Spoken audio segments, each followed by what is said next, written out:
నమస్తే. నేను మీ చంద్రమౌళి యాదవ్, న్యూమరాలజిస్ట్. మీ అందరి కోసం ఒక మంచి సూపర్ టాపిక్. మనందరి లైఫ్లో కూడా ఇలాంటి సిచ్యువేషన్స్ జరిగిండొచ్చు.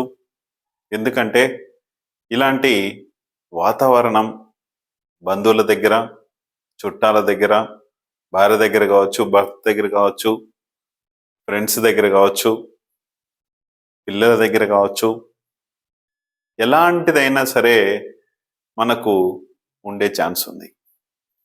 అదేంటో ఫుల్ వీడియో చూసేసేయండి. ఎందుకంటే మనందరి లైఫ్లో చాలా వరకు ఇబ్బందులు పాలవుతూ ఉంటాం, కానీ చాలా డేంజరస్ సిచ్యువేషన్. ఈ డేంజరస్ సిచ్యువేషన్ అనేది ఎందుకంటే ఒక లైఫ్కి ఒక మంచి తోడుగా భావించిన వ్యక్తులు తిరస్కరణ అనేది చేసినప్పుడు ఎంతో బాధగా ఉంటుంది. అదేంటో ఈ చిన్న స్టోరీ ద్వారా మీ అందరికి కూడా అర్థమవుతుంది. చూసుకోండి. చాలామంది చెప్తుంటారు, సార్ నాకు ఇట్లా జరిగింది అట్లా జరిగింది సార్, మా వైఫ్ ఇట్లా అనేది సార్, మా ఇదన్నారు అని చాలామంది చెప్తుంటారు. మీ లైఫ్లో కూడా జరిగిండొచ్చు. ఇలా జరగకుండా మీరు జాగ్రత్తలు తీసుకుంటే లైఫ్ లాంగ్ చాలా సంతోషంగా ఉండవచ్చు. చూసేద్దాం. ఓం శ్రీ దత్తాత్రేయ స్వామిని నమః. మీ అందరికి కూడా దత్తాత్రేయ స్వామి యొక్క కృప కలగాలి, హ్యాపీగా ఉండాలి, సంతోషంగా ఉండాలని కోరుకుంటున్నాను. లైఫ్ అంతా మనకు సూపర్ పవర్గా నడవాలి. అది ఎలా నడవాలి? మనము కొంచెం దరిద్రం ఉంది, పోనీ ఏమీ లేదు, ఉన్న దాంట్లోంచి ఇంకా సక్సెస్ అవ్వాలి అంటే ఫస్ట్ ఆఫ్ ఆల్ మీరు మొబైల్ నెంబర్ చేంజ్ చేసేయండి. తర్వాత ఒక మంచి మ్యారేజ్ డేట్ బాగాలేకపోతే ఒక మంచి మ్యారేజ్ డేటు చేసుకోండి. ఈ 2026లో 19/4/2026 రోజున ఒక మ్యారేజ్ జరుగుతుంది. ఆగస్టు 19th రోజున ఒక మ్యారేజ్ జరుగుతుంది. మీ అందరికీ కావాలంటే ఖచ్చితంగా చేసుకోండి.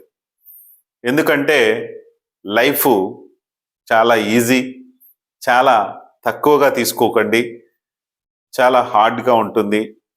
ఈ యొక్క చిన్న చిన్న పనుల వలన మన వే సక్సెస్ అవుతుంది. చూసుకోండి, ముందుకెళ్ళండి.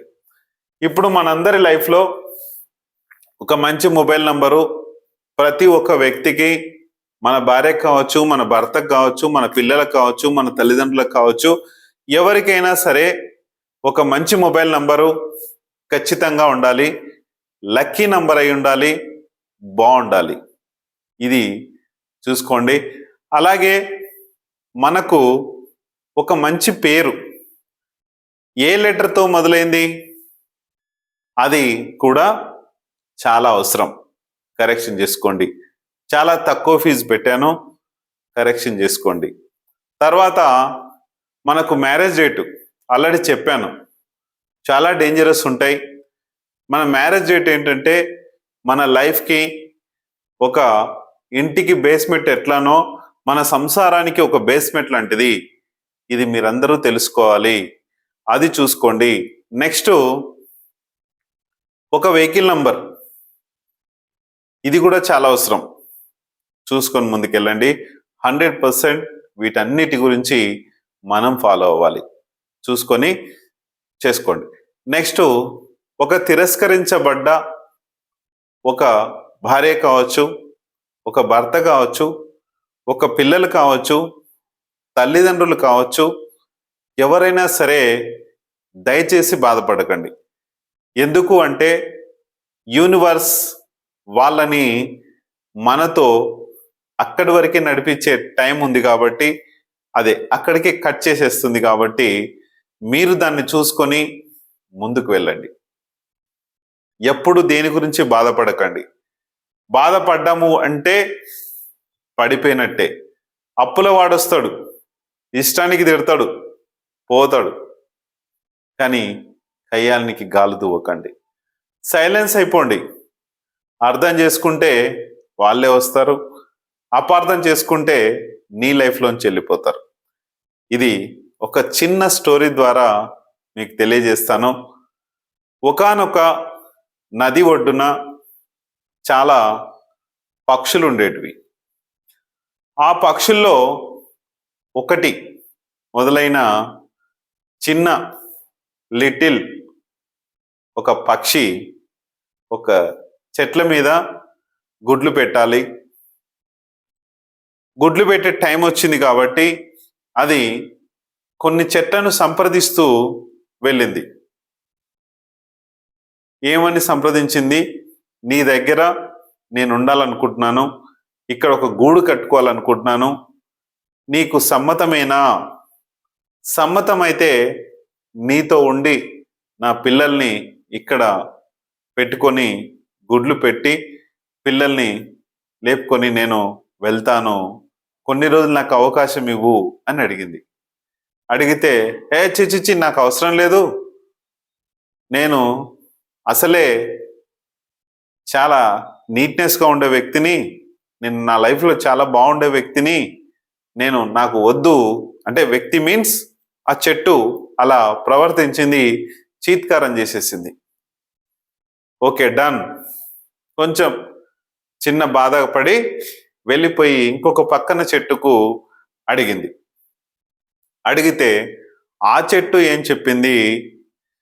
చూడండి మిత్రమా, మీరు పిల్లలు పెట్టుకోండి, చేయండి, కానీ మీ యొక్క పిల్లలు గుడ్లతో సహా పెడితే ఇక్కడ కొన్ని పాములు కానీ రకరకాల పక్షులు కానీ పెద్ద సెక్యూరిటీ నా దగ్గర లేదు, మీరు దయచేసి వేరే చూసుకోండి అని చెప్పి అది కూడా ఒక సలహా ఇచ్చింది.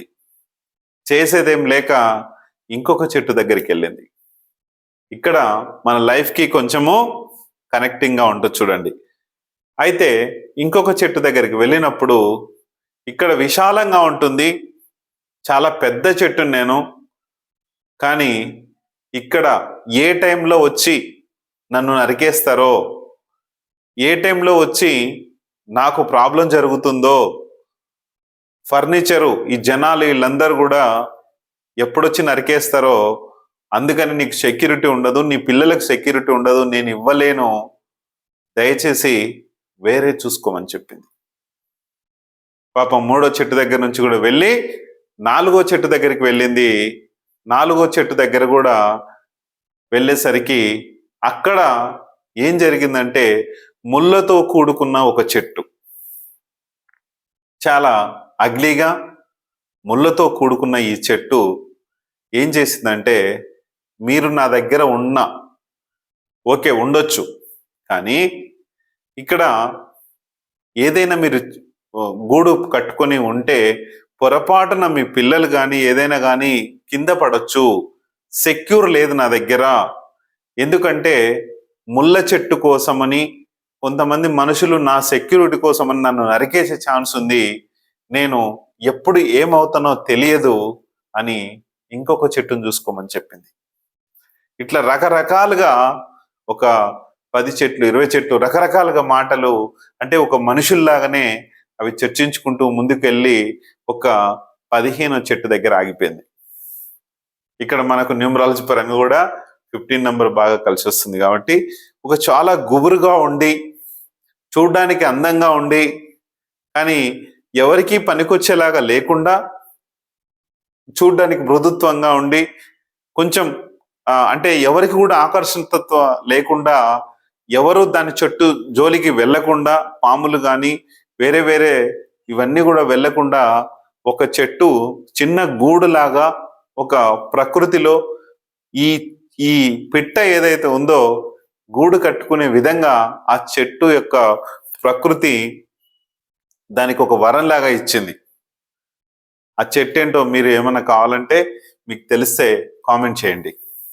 అయితే ఇక్కడ ఈ చెట్టు ఆజ్ఞాపించింది, ఏంటి, నా దగ్గర నువ్వు ఉండు, కాకపోతే ఏంటంటే మీరు ఉన్నంత కాలము ఒక నీట్నెస్గా ఉండండి, బాగా మీ లైఫ్లో మంచి శక్తి వస్తుంది, చాలా బాగుంటుంది, నాతో మీరు ఉండండి అని చెప్పేసి ఇది అడిగిన, అంటే ఇవన్నీ అడిగినాయి స్టార్టింగ్లో మీకు చెప్పినట్లు నేను ఇట్లా పిల్లల్ని పెట్టుకోవాలనుకున్నాను, గుడ్డు పెట్టుకోవాలనుకుంటున్నాను, ఇవి మీరు ఏమన్నా మీకు సేఫ్టీ ఉంటుందా అదంతా అనేసరికి ఓకే ఉండొచ్చు, సేఫ్టీగా ఉండొచ్చు. ఇవన్నీ దాదాపు 14 చెట్ల వరకు తిరిగింది. చివరికి ఈ 15వ చెట్టు దగ్గర తిరిగి ఇక్కడ గూడు కట్టుకోవడం మొదలు పెట్టింది. మెల్లిమెల్లిగా ఒక 10 రోజులకు 15 రోజులకల్లా గూడు కంప్లీట్ అయింది. తర్వాత గుడ్లు పెట్టడం స్టార్ట్ చేసింది. స్టార్ట్ చేసిన తర్వాత ఆ గుడ్లు పెట్టడం ఎప్పుడైతే స్టార్ట్ చేసిందో డే 1, డే 2, డే 5లో ఒక గాలి వాన వచ్చింది. ఎక్కడి నుంచి అయితే చెట్లను అడుగుతూ అడుగుతూ అడుగుతూ చివరికి వచ్చి ఒక చెట్టు దగ్గర ఆగి గుడ్లు పెట్టుకుంటుందో, ఒక సెక్యూరిటీ లాగా ఉంచుకొని చేసుకుంటుందో, ఒకటొకటి ఫస్ట్ చెట్టు, సెకండ్ చెట్టు, third, fourth, fifth, sixth, 7th, 8, 9, 10, 11, 12, 13, 14 వరకు ఉన్న చెట్లన్నీ కూడా అన్ని కూడా ఆరు బయట ఉండి, ఈ లాస్ట్ చెట్టు ఏదైతే ఉందో కొంచెం కొండకు దగ్గరగా ఉండి గట్టిగా సెక్యూరిటీగా బాగా పవర్ఫుల్ గా ఉంది. ఈ చెట్టు దగ్గర ఈ పిట్ట గుడ్లు పెట్టుకుంటుంది. ఇవన్నీ కూడా అన్సెక్యూర్డ్ గా ఉండి మధ్య మధ్యలో అక్కడక్కడ విసిరేసినట్టుంటే ఇవి ఏం చేశాయంటే ఒక గాలివాన వచ్చేసరికి ఆ తుఫానులో టోటల్ గా వరద వచ్చేసరికి ఆ వరదకు మొత్తము దీని ముందు నుంచి కొట్టుకొని వెళ్ళిపోయినాయి అన్ని. ఇది పిట్ట చూసి ఒక నవ్వు నవ్విందంట. కానీ నవ్వకూడదు అలాగా. నవ్వు నవ్వి మిమ్మల్ని నేను అడిగాను, అడిగితే మీరేం చెప్పారు, వద్దు వద్దు వద్దు వద్దు అని మీ 14 మెంబర్స్ అన్నారు అనేసరికల్లా ఒక్కొక్కల సమస్య ఒక్కొక్కలాగా మాట్లాడి ఫస్ట్ చెట్టు ఏం చెప్పిందంటే, నేను చాలా ముసలి వ్యక్తిని, అంటే చాలా రోజులైంది నేను ఉండబట్టి ఎప్పుడు ఏం జరుగుతుందో ఏమో తెలియక నిన్ను నేను పంపించేశాను. గుర్తుపెట్టుకోండి, ఏ వ్యక్తి అయినా సరే ఇలాంటి నెగిటివ్ సిమ్టమ్స్ అతనికి వచ్చినా సరే లేకపోతే ఇంకొక రకంగా అయినా సరే మిమ్మల్ని తిరస్కరించే అవకాశం ఎక్కువ ఉంటుంది. అది మంచికి కావచ్చు, చెడుకు కావచ్చు. మనకు మంచికి అని తీసుకోండి, ఎక్కడ ఏది కూడా పేచి పెట్టొద్దు.